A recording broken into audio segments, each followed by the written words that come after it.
Do you want to take your .NET MAUI apps to the next level and master the shell hierarchy like a true pro? Today we'll transform an endless menu into an organized, sleek, and highly customizable experience. I'll show you how to create an image editor, a word counter, and group your tools into categories using shell, tabs, and flyouts. Can you imagine your app so well structured that even the messiest user feels productive? Let's go! We'll continue developing the app, which will allow us to become experts in .NET MAUI Shell. In this video, we'll cover two topics. The first is creating hierarchies with Shell, and the second is how to customize this control, or the set of additional features that .NET MAUI provides. Previously, we created a folder called Pages with two utilities. Now let's create a couple of additional utilities that will help us play a bit more with the shell hierarchy. For this, the utility I'm going to create is an image editor utility. Honestly, building it from scratch could take us quite a while. To avoid this, I'll use the .NET MAUI image editor component from Telerik. You can use an extra editor if you want, whether it's open source or perhaps from another company. There's absolutely no problem. The idea is to have this functionality as part of your shell hierarchy. For this, what I'll do is, in the Pages folder, I'll create a new element here. I select the content page, and I'll call it, for example, Cool. Editor. Now we have the SAML code here. I'll close the Solution Explorer, and basically, what I'll do here is add a few simple lines. I remove the vertical stack layout that was previously there, and instead add a grid. So here, I add these couple of lines which allow me to, first, have a toolbar to edit the image and also the image editor. This will allow us to load an image so we can modify it beforehand. Here, I have an issue with the namespaces. I can just go to a previous page where I used the Telerik namespace, and I'll paste it into this page to fix the issue. Once I have this code, the next step is to go to the code behind to load the image I basically want to edit. I'll do this when the page initializes, when the page loads, and I'll use the image editor reference, its source property, and simply use the method called fromFile to load this image, which comes as part of the project by default in the resources folder. It's called images.netbot. This is the image we'll be working with in the project, so you don't have to worry about importing images or anything else. So, once we have the image loaded, we also need to specify that we want to add this new page to the shell hierarchy. How do we do that? Well, we've already done it in the previous video. We open my shell.saml. We can copy and paste one of these shell content elements we already had and modify its properties. For example, here, instead of URL to QR, we'll set it to Cool Editor. And as part of the data template, or control template, we will indicate that the page is Cool Editor. With these changes made, let's launch the application. And here we already have the application running on the emulator. Here we have the new element as part of the shell called Cool Editor, which, if I click on, you can see, allows us to view the image, and we have some controls here to interact with elements like, for example, contrast. I'm going to increase this so you can see the change it makes to the image.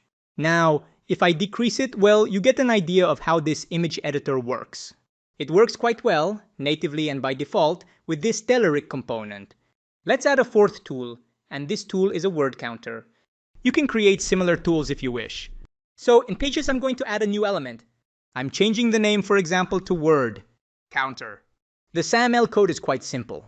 I'm going to remove the default vertical stack layout. I paste this code, and basically what I have is a grid element. I have two rows, one with 80% of the space and the second with 20% of the space. Inside, I have a border and a label, which will show us the amount of words that are inside this editor.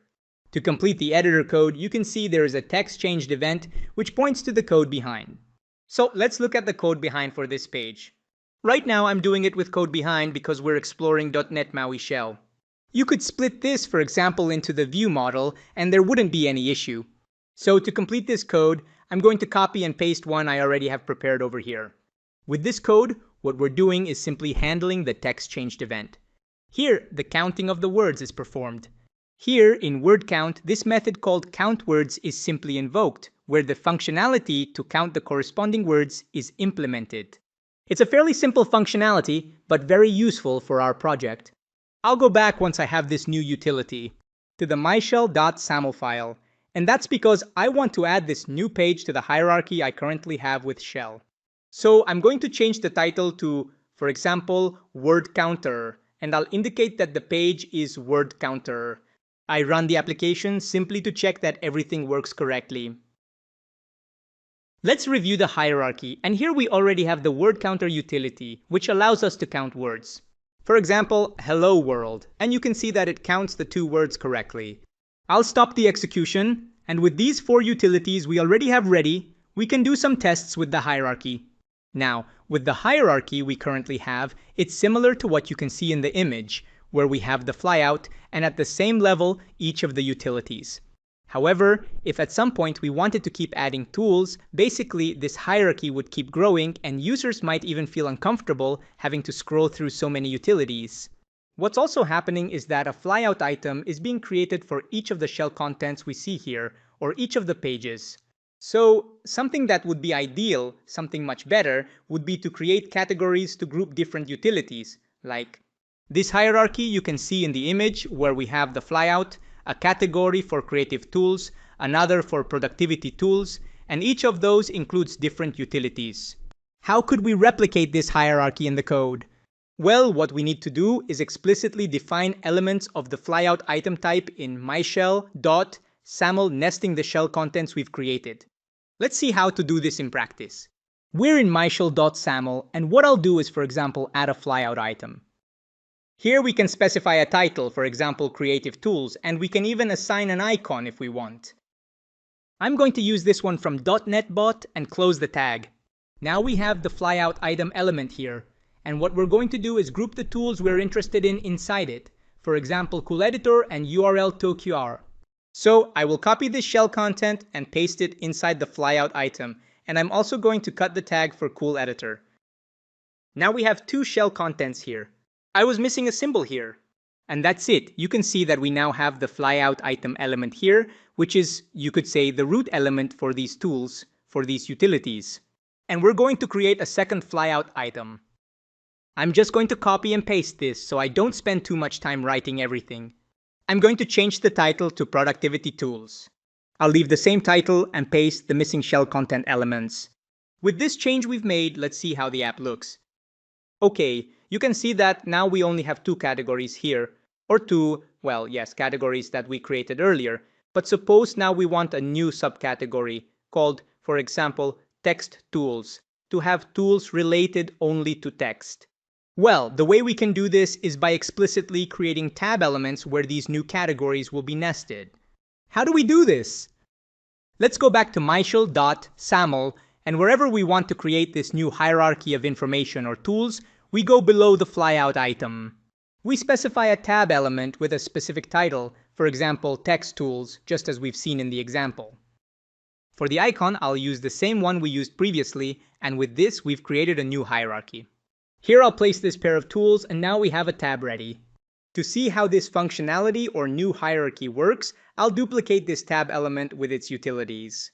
Even if they are repeated, that's not a problem, and we'll run the application. Before seeing how this looks, I'm going to change the title of this tab to Other Tools, to assume that we're basically creating a set of additional subtools. So I go to Productivity Tools, and you can see that we have the same pair of tabs as before. However, now they have different names because these are the elements we've just added, and each one has at the top all its specific utilities. So, we're adding a new hierarchy level to the application through these tab elements you see on screen. Alright, I'll stop the execution of the application, and with this we've finished covering the basics of hierarchy in Shell.